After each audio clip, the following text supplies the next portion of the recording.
الحمد لله كفى وسلام على عباده الذين اصطفى أما بعد فأعوذ بالله من الشيطان الرجيم بسم الله الرحمن الرحيم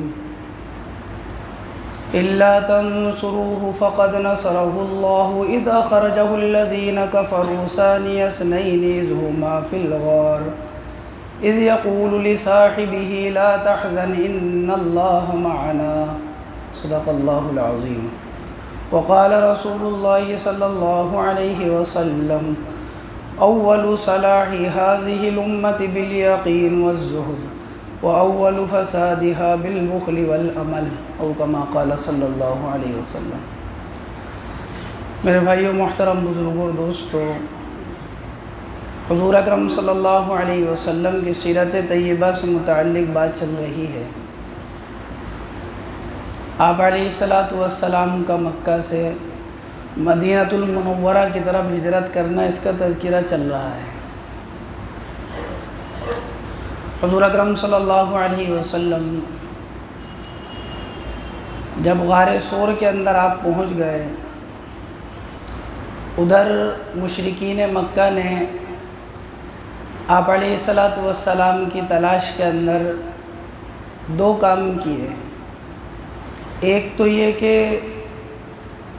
جو حضور صلی اللہ علیہ وسلم یا ابو بکر، ان دونوں میں سے زندہ یا مردہ کسی کو بھی لے کر آئے گا تو ہر ایک فرد کے اوپر 100 اونٹ انعام ہے، 2 کے اوپر 200 اونٹ انعام ہے۔ دوسرا کام یہ کیا کہ جو کھوجی ہوتے ہیں، راستے کو دیکھ کر، نشانات کو دیکھ کر پتہ لگاتے ہیں کہ کون اس طرف سے گزرا ہے، کہاں تک گیا ہے، ان سے رابطہ کیا۔ حضور اکرم صلی اللہ علیہ وسلم غار کے اندر، غار ثور میں موجود ہیں، اور ادھر مکہ کے اندر جو کھوجی ہیں وہ آپ کو تلاش کرنے کے لیے نکلے ہیں۔ تلاش کرتے کرتے غار تک پہنچ گئے۔ قرظ بن علقمہ ایک شخص تھا جس نے کہا کہ یہ نشانات تو یہاں غار پر ختم ہو رہے ہیں، ہمیں چاہیے کہ ہم غار کے اندر دیکھتے ہیں کہ شاید کہ یہاں پر موجود ہوں۔ تو امیہ بن خلف نے کہا کہ غار کے اوپر کیا تجھے مکڑی کا جالا نہیں دکھتا؟ کیا غار کے اوپر تجھے کبوتری کا گھونسلہ نہیں دکھتا، اس کے انڈے نہیں دکھتے؟ اللہ تبارک و تعالی نے حضور اکرم صلی اللہ علیہ وسلم کی حفاظت کا انتظام اس طرح فرمایا کہ مکڑی کو تو حکم دیا کہ وہ جالا بنے غار کے اوپر، اور کبوتری کو حکم دیا کہ وہ غار کے اوپر گھونسلہ بنا اور انڈے دے۔ تو اگر یہاں پر کوئی شخص داخل ہوتا تو یہ جالا کیسے باقی رہتا؟ اس لیے وہ یہاں پر نہیں ہے۔ بعض روایتوں میں آتا ہے کہ ایک شخص بہت گھور گھور کر غار کے اندر دیکھنے لگا، تو حضرت ابوبکر صدیق رضی اللہ عنہ نے اللہ کے نبی علیہ السلام سے فرمایا کہ اللہ کے رسول، یہ تو ہمیں دیکھ لے گا۔ اللہ کے نبی علیہ السلام نے حضرت ابوبکر صدیق رضی اللہ عنہ سے فرمایا کہ ابوبکر، تیرا ان 2 شخصوں کے بارے میں کیا گمان ہے جن کا تیسرا اللہ ہے؟ کہ 2 تو ہمیں، ہمارے ساتھ تیسرا اللہ ہے، کیا گمان ہے تیرا اس شخص کے بارے میں؟ فرمایا کہ ابوبکر یہ نہیں دیکھ پائے گا، کیونکہ اللہ تبارک و تعالی نے ہماری حفاظت کے لیے فرشتوں کو مقرر کیا ہے۔ اس لیے روایتوں میں آتا ہے کہ غار کے وہاں پر ایک درخت اللہ تعالیٰ نے اگا دیا، فرشتے غار کے منہ کے اوپر ہیں جو آپ علیہ السلام کی حفاظت کے لیے ہیں۔ مشرکین کے دل کے اندر ایسا رعب پیدا کر دیا کہ وہ غار میں داخل نہیں ہو سکتے۔ کبوتری کو حکم دیا کہ وہ انڈے دے۔ اسی لیے مواہب لدنیہ کے اندر لکھا ہے بسند بزار کہ وہ جو کبوتری جس نے اس وقت انڈے دیے تھے غار کے اوپر گھونسلہ بنا کر، اسی کی نسل آج بھی حرم مکہ کے اندر چل رہی ہے۔ ایک جانور، اس نے حفاظت کا انتظام اللہ کے حکم سے یہ کیا کہ انڈے دے دیے غار کے منہ کے اوپر، اللہ تعالیٰ نے اس کی نسلوں میں ایسی برکت دی کہ آج بھی اسی کی نسل چل رہی ہے۔ مکڑی کو حکم دے دیا کہ جالا بن دے، کہ مکڑی نے جالا بن دیا۔ ادھر یہ اعلان ہو چکا ہے کہ 100 اونٹ انعام ملیں گے ایک شخص کے اوپر۔ ادھر حضور اکرم صلی اللہ علیہ وسلم حضرت ابوبکر دونوں غار میں ہیں۔ حضرت ابوبکر صدیق رضی اللہ عنہ نے دیکھا کہ مشرکین مکہ آ رہے ہیں۔ اللہ کے نبی علیہ السلام سے فرمایا، اللہ کے نبی اگر ان لوگوں نے اپنے قدموں کے نیچے دیکھا، یہ تو ابھی کھڑے ہیں، قدموں کے نیچے دیکھا تو یہ ہمیں دیکھ لیں گے۔ اللہ کے نبی علیہ السلام نے فرمایا، لا تحزن ان اللہ معنا، ابو بکر غم نہ کر، اللہ ہمارے ساتھ ہے۔ مفسرین نے ان آیتوں کی تفسیر کے اندر بڑے عجیب نکات لکھے ہیں۔ الا تنصروه فقد نصره اللہ اذ اخرجہ الذین کفروا، اگر تم لوگ محمد الرسول اللہ صلی اللہ علیہ وسلم کی مدد نہیں کرو گے تو کیا ہوا، اللہ تو بہرحال ان کی مدد کر رہے ہیں۔ الا تنصروه، اگر تم ان کی مدد نہیں کرو گے، فقد نصرہ اللہ، اللہ تو ان کی مدد کر رہے ہیں۔ سارے مشرکین یہ چاہتے ہیں کہ قتل کر دیں، سارے مشرکین یہ چاہتے ہیں کہ محاصرہ ہو چکا ہے، اب مٹا دیں گے، نیست و نابود کر دیں گے۔ فرمایا الا تنصروا، تم مدد نہیں کر رہے تو کیا ہوا، فقد نصرہ اللہ، اللہ تو مدد کریں گے۔ اور ایسی مدد کریں گے اللہ تبارک و تعالی، بظاہر کوئی سبب نہیں دکھ رہا ہوگا لیکن پھر بھی اپنے محبوب کو مکہ سے مدینہ بحفاظت پہنچا کر رہیں گے۔ ایسی مدد کریں گے اللہ تبارک و تعالی، تم نے گھر کا محاصرہ کیا ہوگا، تمہارے سامنے سے نبی گزریں گے۔ ایسی مدد کریں گے اللہ تبارک و تعالی، نبی تمہارے سامنے سے گزر رہے ہوں گے اور ان کے چہروں پر، ان کے سروں پر مٹی ڈال کر گزر رہے ہوں گے۔ فَغَشَيْنَاهُمْ فَهُمْ لَا يُبْصِرُونَ، یہ دیکھ بھی نہیں سکیں گے۔ اللہ تو ایسی مدد کریں گے کہ سارے قبائل مل جائیں گے، اللہ کے نبی کو ختم کرنا چاہیں گے، سب اتفاق کر لیں گے، پھر اللہ بچا کر دکھائیں گے۔ الا تنصروه فقد نصرہ اللہ، تم نہیں کرو گے تو اللہ مدد کریں گے۔ ساری انسانیت کو بتایا کہ اللہ کا دین، اللہ کے نبی بے یار و مددگار نہیں ہے۔ اگر ہم اور تم اللہ کے دین کی مدد نہیں کریں گے تو اللہ ایسے لوگوں کو پیدا کریں گے جو اللہ کے دین کی مدد کریں گے۔ اذ اخرجہ الذین کفروا ثانی اثنین اذ ہما، فرمایا کہ جب کہ کفار و مشرکین نے آپ کو مکۃ المکرمہ سے نکال دیا، کیا ہوا کہ آپ علیہ السلام کو نکال دیا تو اللہ تبارک و تعالی نے آپ کو مدینہ طیبہ عطا فرمایا، آپ کو وہ مسکن عطا فرمایا۔ کیا ایسا ہو جائے گا کہ اگر تم نے نکال دیا تو اللہ کا دین ختم ہو جائے گا؟ ہرگز ایسا نہیں ہوگا۔ اذ اخرجہ الذین کفروا ثانی اثنین، حضرت ابوبکر کی شان کو ذکر کیا آیتوں کے اندر۔ ثانی اثنین، جبکہ وہ دو تھے، دو میں سے ایک محمد الرسول اللہ ہیں، ایک ابو بکر ہیں۔ علامہ قرطبی رحمۃ اللہ علیہ فرماتے ہیں ساری انسانیت کو بتایا، اگر محمد الرسول اللہ کے بعد کسی کا مرتبہ ہے تو وہ ابو بکر صدیق کا مرتبہ ہے۔ ثانی اثنین، علامہ قرطبی رحمۃ اللہ علیہ فرماتے ہیں کہ اگر اللہ کے نبی کے بعد اگر کسی کو خلیفہ بنایا جائے گا تو وہ ابو بکر ہیں۔ اذ ہما فی الغار، جبکہ وہ دونوں غار کے اندر تھے، ساری انسانیت کو بتایا کہ یہ جو یار غار کہلاتے ہیں وہ ابو بکر ہیں۔ جب انسان کسی سے محبت میں وابستہ ہو جاتا ہے، انسیت میں وابستہ ہو جاتا ہے، ہمدردی میں وابستہ ہو جاتا ہے تو کہتے ہیں یار تو یار غار کی طرح ہے۔ یہ غار یار کا جو لقب ملا ہے یار غار کا، یہ ابو بکر ہیں۔ اذ ہما فی الغار، کہ وہ دونوں جبکہ غار کے اندر تھے۔ فرمایا اذ یقول لصاحبہ، جبکہ انہوں نے اپنے ساتھی سے کہا۔ مفسرین نے، مورخین نے، محدثین نے لکھا کہ اذ لصاحبہ سے مراد حضرت ابوبکر صدیق رضی اللہ عنہ ہے، اور بتایا مفسرین کہتے ہیں کہ لصاحبہ سے حضرت ابوبکر صدیق رضی اللہ عنہ کی صحابیت کو قرآن سے ثابت کیا۔ جو آدمی ابو بکر کی صحابیت کا انکار کرے گا وہ قرآن کا منکر ہے، جو قرآن کا منکر ہے وہ کافر ہے۔ اذ یقول لصاحبہ، جبکہ انہوں نے اپنے ساتھی سے کہا، کون ساتھی؟ کہ وہ ابو بکر ساتھی ہیں، کہ کیا کہا؟ لا تحزن ان اللہ معنا، غم مت کر، اللہ ہمارے ساتھ ہے۔ ایک خوف ہوتا ہے، ایک حزن ہوتا ہے، خوف اپنی ذات کے بارے میں ہوتا ہے، غم دوسرے کی ذات کے بارے میں ہوتا ہے۔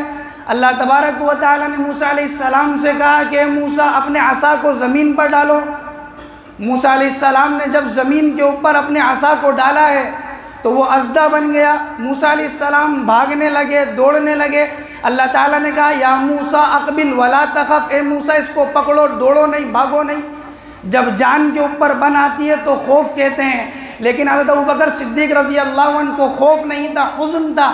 اللہ کے نبی علیہ السلام نے فرمایا لا تحزن، کہ تو غم مت کر، میں جانتا ہوں تو اپنی جان کے بارے میں خوف نہیں کر رہا، ابو بکر تو محمد الرسول اللہ کی ذات کے بارے میں غم کر رہا ہے۔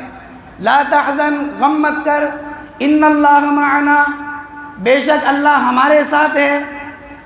حضرت موسیٰ علیہ السلام اپنی قوم کو لے کر نکلے ہیں، آگے سمندر ہے، پیچھے فرعون کا لشکر ہے۔ موسیٰ علیہ السلام کی قوم کہنے لگی انا لمدرکون، موسیٰ تو نے تو ہمیں پکڑوا دیا، آگے سمندر ہے، پیچھے فرعون کا لشکر ہے، جائیں تو کہاں جائیں، انا لمدرکون، تم نے تو ہمیں پکڑوا دیا۔ حضرت موسیٰ علیہ السلام کہنے لگے ان معی ربی سیہدین، بے شک میرے ساتھ میرا رب ہے۔ اللہ کے نبی علیہ السلام فرما رہے لا تحزن، غم مت کر، ان اللہ معنا، بے شک اللہ ہمارے ساتھ ہے۔ کیا مطلب؟ اللہ کے نبی علیہ السلام فرما رہے ان اللہ، لفظ الہ کو پہلے لے کر آئے ہیں۔ موسیٰ علیہ السلام کہہ رہے ان معی ربی، رب کے لفظ کو بعد میں لے کر آئے ہیں۔ اللہ کے نبی علیہ السلام اللہ کی صفت الہیت کو لائے ہیں، ان اللہ، بے شک اللہ۔ موسیٰ علیہ السلام لا ان معی ربی، صفت ربانیت کو لے کر آئے ہیں۔ صفت الہ جو ہے تمام صفات کو جامع ہوتا ہے کیونکہ یہ اسم اعظم ہے۔ لا تحزن ان اللہ، بے شک اللہ ہمارے ساتھ ہے۔ موسیٰ علیہ السلام کہہ رہے ہیں بے شک میرا رب میرے ساتھ ہے۔ اپنی قوم کو شامل نہیں کیا کہ میری قوم تمہارے ساتھ اور میرے ساتھ ہے، یہ نہیں کہا، بلکہ کہا میرے ساتھ ہے۔ حضور کہہ رہے ہیں ابو بکر جیسے اللہ میرے ساتھ ہے ویسے تیرے ساتھ ہے۔ لا تحزن ان اللہ معنا، کہ میرے ساتھ بھی ہے اور تیرے ساتھ بھی ہے، یہ نہیں کہا، ایک ہی لفظ لے کر آئے لا تحزن ان اللہ معنا، ہم دونوں کے ساتھ اللہ ہے۔ امت کو بھی شامل کیا، خود بھی اس کے اندر موجود ہے۔ یہ نکات بیان کیے ہیں محدث مفسرین نے۔ حزن کس چیز کا تھا، غم کس چیز کا تھا؟ ادھر مکہ کے اندر اعلان ہوا تھا کہ ایک آدمی کے اوپر 100 اونٹ ملیں گے، وہ مجلس لگی ہوئی تھی، یہ بات چل رہی تھی۔ سراقہ ابن مالک جو ابھی تک ایمان میں داخل نہیں ہوئے، ایک شخص آیا، اس نے کہا میں نے سمندر کے کنارے کی طرف 2 شخصوں کو جاتے ہوئے دیکھا ہے، مجھے ایسے لگتا ہے کہ وہ محمد الرسول اللہ اور ابو بکر ہیں۔ سراقہ ابن مالک نے کہا کہ نہیں وہ نہیں ہو سکتے۔ وہ آدمی چلا گیا۔ سراقہ ابن مالک کہتے ہیں میرے دل نے کہا کہ وہی ہوں گے، لیکن اگر میں اس سے کہہ دوں کہ وہ ہوں گے تو 200 اونٹ اس کو ملیں گے۔ کہا کہ مشورہ چل رہا تھا، میں وہاں سے اٹھا، اور اٹھنے کے بعد میں نے اپنی باندی سے کہا کہ فلاں جگہ میں جا رہا ہوں، وہاں میرا گھوڑا لے کر آ، اور میں یہاں سے اپنے گھر کے پیچھے کے راستے سے نکلا چپکے سے تاکہ سارا انعام مجھے ملے۔ میں اس جگہ پر پہنچ گیا، باندی گھوڑا لے کر آئی، میں دوڑتا ہوا چلا کہ میں اور ابو بکر آمنے سامنے ہیں کہ دیکھ لیا مجھے۔ تو ابو بکر صدیق رضی اللہ عنہ نے فرمایا اللہ کے نبی یہ سراقہ ابن مالک ہے، اب تو ہم پکڑے گئے، یہ سامنے آ گیا۔ اللہ کے نبی علیہ السلام نے فرمایا ابو بکر لا تحزن، غم مت کر، ان اللہ معنا، بے شک اللہ ہمارے ساتھ ہے۔ اللہ کے نبی علیہ السلام نے اپنے ہاتھوں کو اٹھایا اور سراقہ ابن مالک کے لیے بد دعا کی، تو اب پتھریلی زمین ہے عرب کی، وہ پتھریلی زمین میں اس کا گھوڑا زمین میں دھس گیا۔ سراقہ ابن مالک کا، سراقہ ابن مالک نے کہا میں جان گیا یہ آپ لوگوں ہی کی وجہ سے میرا یہ حال ہوا ہے، میرے لیے دعا کر دو میرا گھوڑا زمین سے نکل جائے، میں آپ کا پتہ کسی کو نہیں بتاؤں گا۔ اللہ کے نبی علیہ الصلوۃ والسلام نے دعا کری، گھوڑا واپس زمین سے نکل گیا۔ سراقہ ابن مالک نے کہا کہ میں جا رہا ہوں، میں کسی کو آپ کا پتہ نہیں بتاؤں گا، لیکن جب آپ کا دین غالب ہو جائے گا، میں سمجھ گیا آپ سچے ہیں، آپ کا دین عالم میں پھیل جائے گا، تو مجھے امن نامہ لکھ کر دے دیں آپ۔ اللہ کے نبی نے عامر بن فہیرہ سے کہا کہ ان کو امن نامہ لکھ کر دے دو۔ سراقہ ابن مالک نے کہا میرے پاس کچھ زاد و راحلہ، کچھ توشہ ہے، آپ یہ قبول کر لیں۔ آپ نے منع فرما دیا۔ آپ نے فرمایا بس تم یہ ہے کہ ہمارا پتہ کسی کو مت بتانا۔ جا رہے سراقہ ابن مالک، آپ نے کہا کہ سراقہ ابن مالک سنو میری بات کو، تمہارا اس وقت کیا حال ہوگا جب کسریٰ کی باندیوں کے کنگن تمہارے ہاتھ کے اندر ہوں گے۔ سراقہ ابن مالک نے کہا میں عرب کا ایک بدو، ایک دیہات کا رہنے والا، کسریٰ اس وقت کی سپر پاور طاقت، کہا کہ ان کی باندیوں کے شہزادیوں کے کنگن میرے ہاتھ میں ہوں گے۔ آپ نے فرمایا تیرا کیا حال ہوگا اس وقت سراقہ ابن مالک۔ یہ سراقہ ابن مالک واپس لوٹا۔ راستے میں ابو جہل ملا۔ ابو جہل نے پوچھا سراقہ کہاں گیا تھا؟ کہا کہ فلاں فلاں جگہ پر گیا تھا۔ کہا کیا تجھے محمد ابن عبداللہ اور ابو بکر ملے ہیں؟ کہا کہ ہاں ملے ہیں۔ کہا کہ تم نے ان کو پکڑا نہیں کہ تجھے انعام ملتا؟ تو اس نے کہا، سراقہ ابن مالک نے کہا کیا الفاظ کہے، ابا حکم واللہ لو کنت شاہدا لامر جواد حین صاحت قوائمہ علمت ولو تشقق بان محمدا نبی فماذا یقاومہ۔ ابو جہل کو ابو الحکم کہتے تھے۔ ابا حکم، اے ابو الحکم بات کو سن، واللہ لو علمت شاہدا، اگر تو اس وقت موجود ہوتا جب میرے گھوڑے کو زمین میں دسایا جا رہا تھا تو خدا کی قسم تیرا شک یقین میں تبدیل ہو جاتا، اور تو بھی جان لیتا یہ بات کہ محمد الرسول اللہ کا تو اور میں کیا ساری دنیا مل کر مقابلہ نہیں کر سکتی۔ جا اپنا کام کر، چھوڑ، ان کا مقابلہ تو نہیں کر سکتا۔ ابا حکم واللہ لو کنت شاہدا۔ تاریخ کی کتابوں میں لکھا ہے معجزہ وہ بھی تھا جو موسیٰ علیہ السلام چلے ہیں، سمندر میں راستہ بنا ہے اور فرعون وہاں سے گزرا ہے تو غرق ہو گیا ہے۔ معجزہ وہ بھی تھا، معجزہ یہ بھی ہے کہ سراقہ ابن مالک حضور کے سامنے آیا ہے۔ معجزہ وہ بھی تھا کہ فرعون پانی میں غرق ہوا ہے اور فرعون پانی میں ڈوب گیا ہے۔ معجزہ یہ ہے کہ سراقہ ابن مالک کا گھوڑا بھی زمین میں دسا ہے، لیکن بات تو یہ ہے کہ فرعون بغیر ایمان کے مرا ہے اور سراقہ ابن مالک ایمان کے ساتھ مرے ہیں۔ وہ معجزہ حضرت موسیٰ کا تھا، یہ معجزہ محمد الرسول اللہ صلی اللہ علیہ وسلم کا ہے۔ یہ ہجرت کا سفر ہے، یہ آیت کے نکات ہیں جو اللہ تبارک و تعالیٰ نے فرمائے لا تحزن ان اللہ معنا فانزل اللہ سکینتہ۔ اللہ تبارک و تعالیٰ نے ان کے اوپر اطمینانیت، سکون نازل فرما دیا۔ کس کے اوپر؟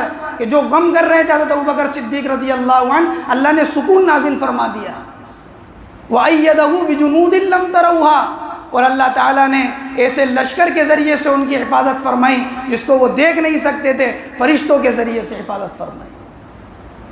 وَجَعَلَ كَلِمَةَ الَّذِينَ كَفَرُوا السُّفْلَىٰ وَكَلِمَةُ اللَّهِ هِيَ الْعُلْيَا، اور کافروں کی بات کو نیچا کر دیا اور اللہ کا کلمہ وہی بلند رہنے والا ہے۔ اللہ نے ایسے حفاظت فرمائی۔ اسی سے متعلق انشاءاللہ ان ہفتے پھر بات آئے گی۔